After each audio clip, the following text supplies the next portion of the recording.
ये चेहरा यहाँ पर सामने आया है। अध्यापक की पिटाई से कक्षा 6 का ये छात्र जो कि घायल हो गया। छात्र गंभीर अवस्था में बीकानेर से जयपुर रेफर किया गया। परिजनों ने थाने में रिपोर्ट दर्ज करवाई है। स्कूल संचालक और अध्यापिका पर आरोप लगा है। 14 साल का विवेक सोनी इसका नाम है, जिसे अस्पताल लाया गया है। महात्मा गांधी अस्पताल के आईसीयू में ये भर्ती है छात्र। बड़ी खबर है ये। चूरू से स्कूल संचालन का अमानवीय चेहरा। अध्यापक की पिटाई से कक्षा 6 का ये छात्र जो कि गंभीर अवस्था में, इसे जयपुर रेफर कर दिया गया। ये छात्र जो कि बुरी तरह से घायल हुआ है। परिजनों ने रिपोर्ट थाने में दी है। स्कूल संचालक और अध्यापिका पर लगा है आरोप। 14 साल का विवेक सोनी है ये, जिसकी पिटाई की गई बेरहमी से। और सहयोगी गजेंद्र इस वक्त मेरे साथ मौजूद है ज्यादा जानकारी लिए। गजेंद्र, 6 साल का ये छात्र जिसकी बेरहमी से पिटाई की गई, आरोप लग रहा है स्कूल संचालक पर, यहाँ पर आरोप लग रहा है, अध्यापिका पर आरोप लग रहा है। अब कैसे ये जो मामला है किस रूप में आगे बढ़ता हुआ नजर आ रहा है और बच्चे की क्या कंडीशन है? बिल्कुल, बच्चे का इलाज है वो जयपुर के निजी अस्पताल में चल रहा है। बच्चे की स्थिति है वो अभी स्थिर बताई जा रही है। कुछ समय पहले बच्चे के जो पिता है उनसे भी हमारी बात हुई। उन्होंने कहा कि अभी बच्चे की स्वास्थ्य है वो ठीक है।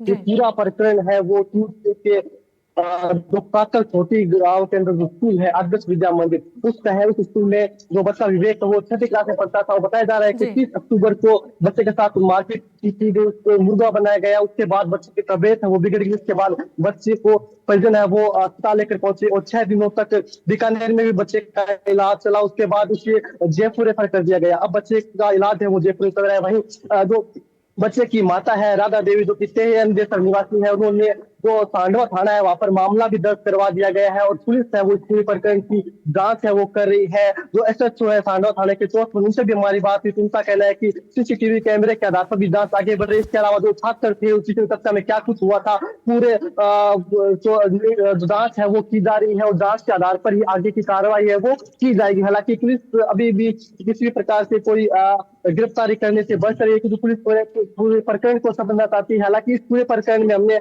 स्कूल का पक्ष जानने की भी कोशिश की। स्कूल संचालकों से हमने बात की। स्कूल संचालकों का कहना है कि इस प्रकार की कोई घटना वो नहीं हुई। मामूली सी डांट है वो बच्चों को लगाई गई थी और मारपीट जैसा कुछ भी नहीं है। लेकिन कहीं ना कहीं बड़े सवाल है वो उठते हैं कि आखिर जब मारपीट नहीं करेगी तो आखिर बच्चे की स्थिति इतनी गंभीर कैसे होगी? आखिर क्यों आज बच्चा है वो आईसीयू में भर्ती है? आखिर ऐसे क्या नौबत आ गई कि बच्चा अब जिनकी मौत से अस्पताल में लड़ रहा है, वो परिजन है वो अस्पतालों के ये लगातार मामले बढ़ रहे हैं। हमने इससे पहले भी घटनाक्रम देखा था जो जयपुर से सामने आया था। आपको याद होगा गजेंद्र, एक छात्रा ने सुसाइड कर लिया। यहाँ पर भी स्कूल संचालन की कहीं ना कहीं संचालक की लापरवाही सामने आई। यहाँ पर भी हम देख रहे हैं यही लापरवाही सामने आ रही है। यहाँ पर आरोप लग रहा है इनफैक्ट कि टीचर ने इतनी बेरहमी से पीटा, और अब टीचर अपने ऊपर आरोपों को लेकर कह रहे हैं कि जी हमने तो पिटाई नहीं की, हमने डांटा है। इस पर अब जो पुलिस की टीम है ये कार्रवाई करने से क्यों बच रही है? क्या इसके पीछे की वजह क्या निकलकर सामने आ रही है? और परिवार वाले क्या आरोप लगा रहे हैं? क्या इससे पहले भी शिकायत दी गई थी इस तरह के बच्चे की ओर से? बिल्कुल, आपने सही कहा कि जिस प्रकार से जयपुर के अंदर मामला आया है, किस प्रकार से एक मायूनांक बच्ची की मौत इस प्रकार की घटना में हो गई, जिसके बाद पूरा राजस्थान है वो हिल गया इस घटना को देखकर।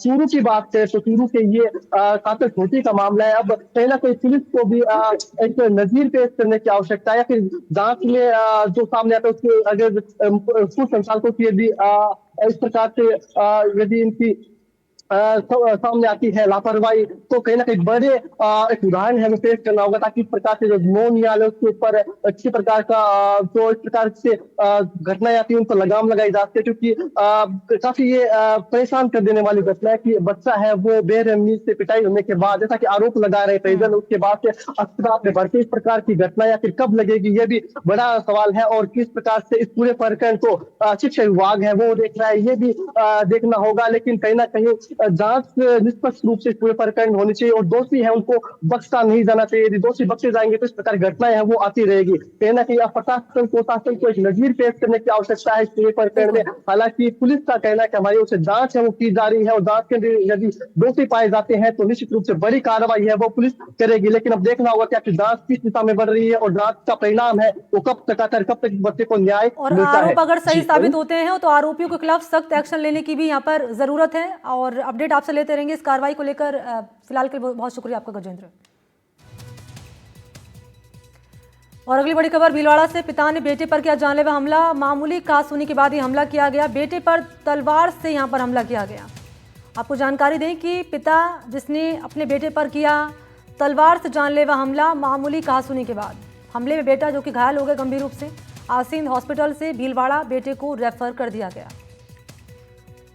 तस्वीर भी आपके सामने रख रहे हैं, एक पिता जिसने अपने बेटे पर मामूली सी कहासुनी के बाद तलवार से जानलेवा हमला कर दिया। इस हमले में बेटा जो कि गंभीर रूप से घायल हो गया, इसे आसीन हॉस्पिटल से भीलवाड़ा रेफर कर दिया गया है।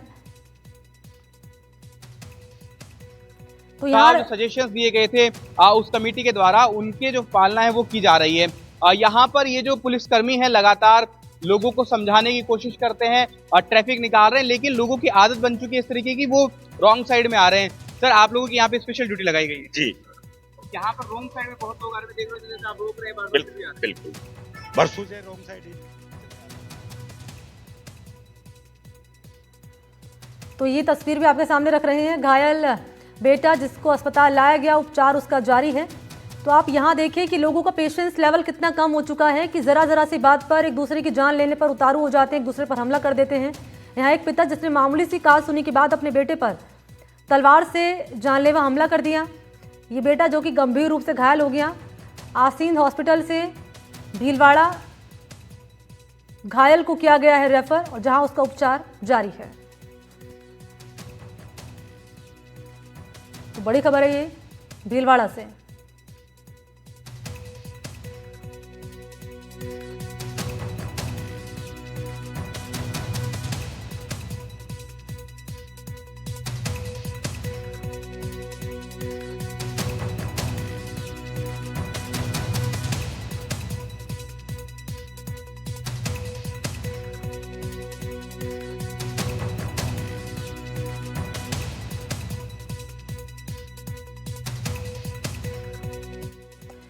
श्रीगंगानगर के अनूपगढ़ से बड़ी खबर है, युवती के साथ हुई दरिंदगी। शादी का झांसा देकर रेप किया गया। दरिंदगी के बाद युवती को जयपुर में बेचा गया। नशीला पदार्थ पिलाकर जयपुर लेकर पहुंचा ये आरोपी ने दरिंदगी की सारी हदें पार कर दी।